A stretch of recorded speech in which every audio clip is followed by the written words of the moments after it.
Em nome do Pai, do Filho e do Espírito Santo. Amém. Graças e louvores se deem a todo momento ao Santíssimo e Diviníssimo Sacramento.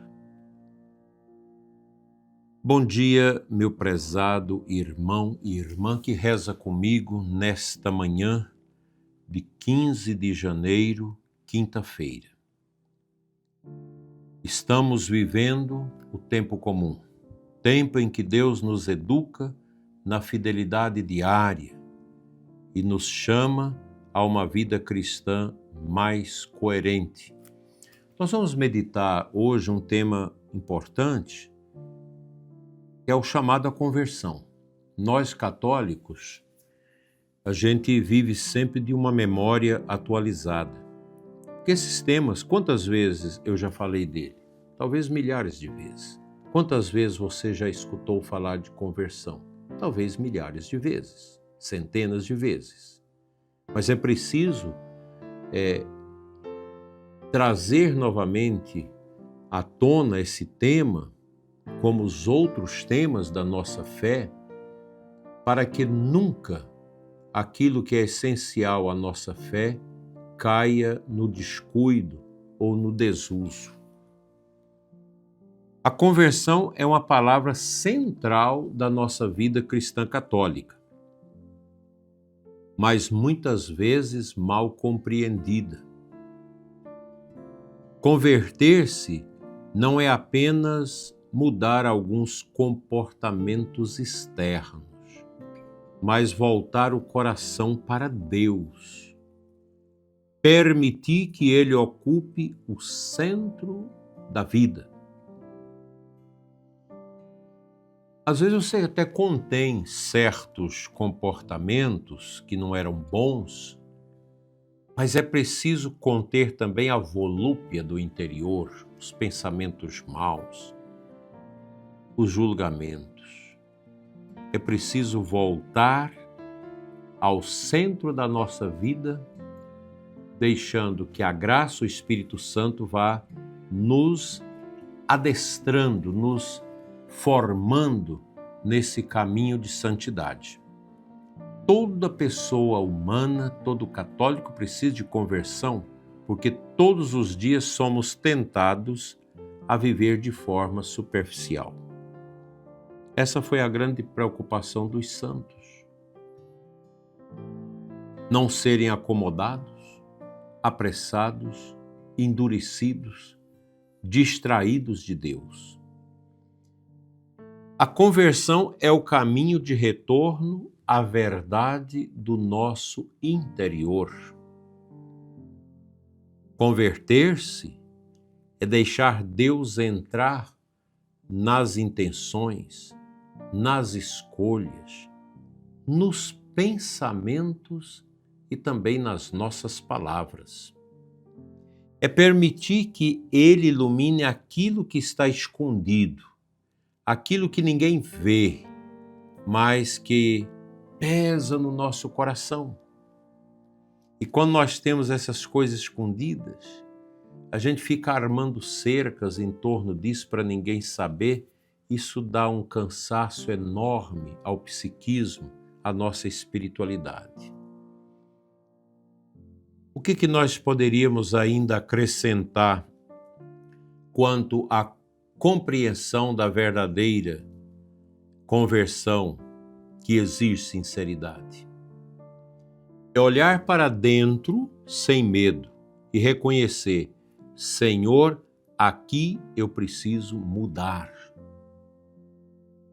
Não por culpa, mas por amor.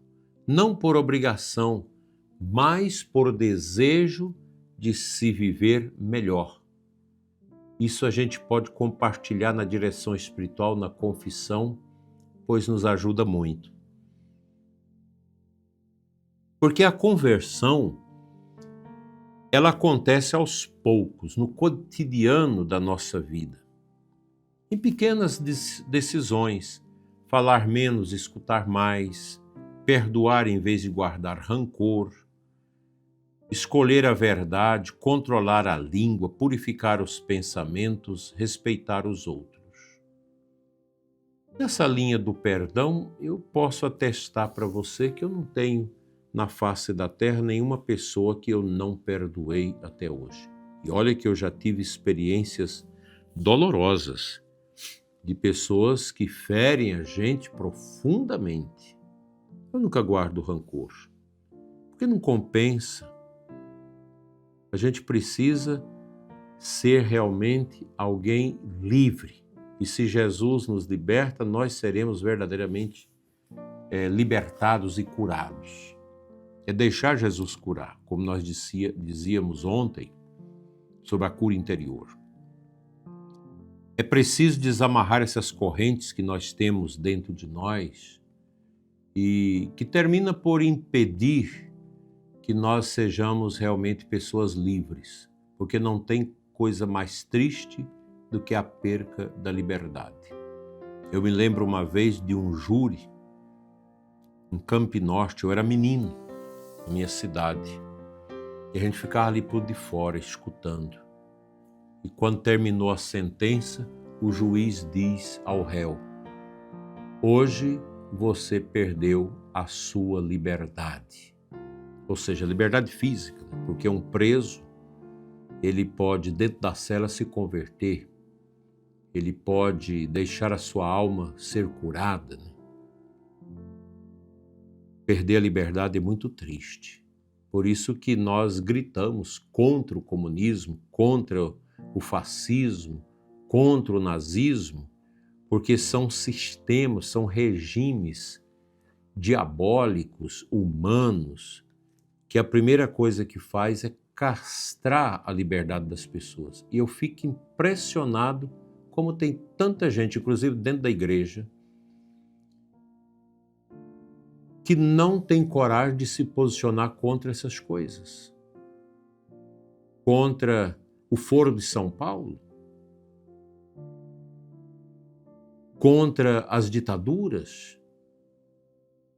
Não é possível que nós sejamos tão nécios de acreditar que ideologia, que ditadura traz o bem-estar para as pessoas. Traz fome, traz miséria, traz sofrimento.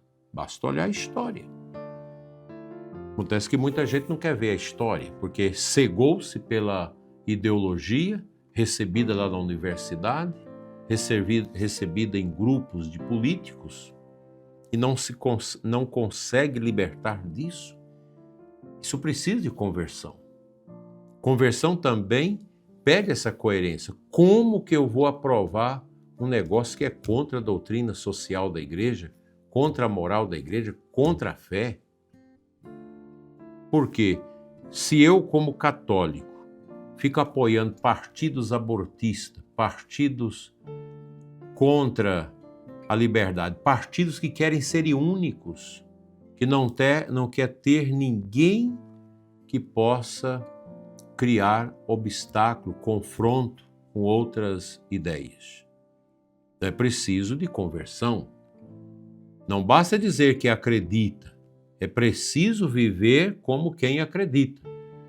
Eu já escutei gente falar: eu prefiro a minha ideologia do que Jesus Cristo.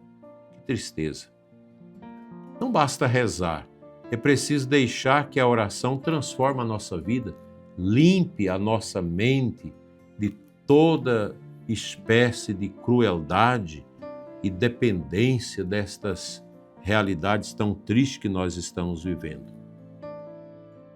E esse caminho não se sustenta apenas com esforço humano.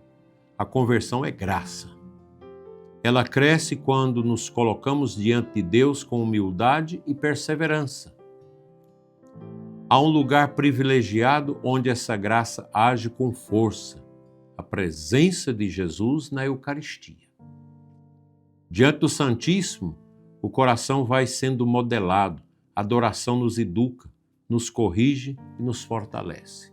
Infelizmente, em muitos lugares, a teologia da libertação tirou a espiritualidade das comunidades, das paróquias, dos padres, de religiosos e religiosas, que já não tem afeto pelo Santíssimo Sacramento, que não faz adoração, que não promove mais adoração. Que triste realidade. Quem aprende a se ajoelhar diante de Deus, aprende a se levantar por dentro. A Eucaristia nos ensina a alinhar a fé à vida, palavra e atitude. Eu vejo nessas grandes concelebrações que a gente tem, sacerdotes que não têm coragem mais de ajoelhar diante do Santíssimo antes de receber a hóstia, porque já não acredita, porque o protestantismo já alcançou seu coração. Por isso hoje o chamado é simples e profundo a cada um de nós. Não resistir à graça, não adiar a conversão, não endurecer o coração, assim seja. Amém.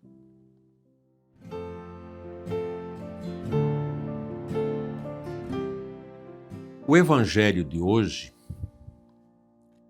é do capítulo 5 de Mateus 20 em diante. E esse evangelho é muito importante para nós. Jesus nos diz hoje uma palavra muito clara e exigente. Se a vossa justiça não for maior que a dos escribas e fariseus, vós não entrareis no reino dos céus. Com isso, ele nos ensina que Deus não se contenta com uma religião de aparência. Ele quer um coração convertido. E Jesus continua afirmando: todo aquele que se encoleriza contra seu irmão será réu de julgamento. Aqui ele mostra que o pecado não começa apenas no gesto, mas no coração endurecido, nas palavras que ferem, nos ressentimentos guardados. Imaginemos esse ensinamento dentro dos lares, relativo aos casais, onde há tanta injustiça nos casamentos. Meu Deus! Depois Jesus aprofunda ainda mais. Todo aquele que olha para uma mulher com desejo já cometeu adultério no seu coração. Aqui Nosso Senhor está nos chamando ao zelo pela pureza interior, à retidão dos pensamentos e dos desejos. Deus quer um amor verdadeiro e não dividido. Por fim, ele diz com simplicidade e firmeza: seja o vosso sim, sim, e o vosso não, não. É um convite à verdade, à coerência e à vida sem duplicidade. O cristão é chamado a viver de tal modo que sua palavra seja digna de confiança. O homem, a mulher casado não pode viver duplicidade. Vive um casamento, mas tem coisas erradas fora. Também o sacerdote, a religiosa, o religioso que fez o voto do celibato. O nosso sim deve ser sim, sim, não, não. Quando se quebra isso, é porque a fé já enfraqueceu dentro do coração. Isso é grave, isso exige de nós um admoestamento grande da nossa vontade e de uma inclinação profunda ao arrependimento, à confissão e ao ajoelhar-se diante de Cristo na Eucaristia. Amém.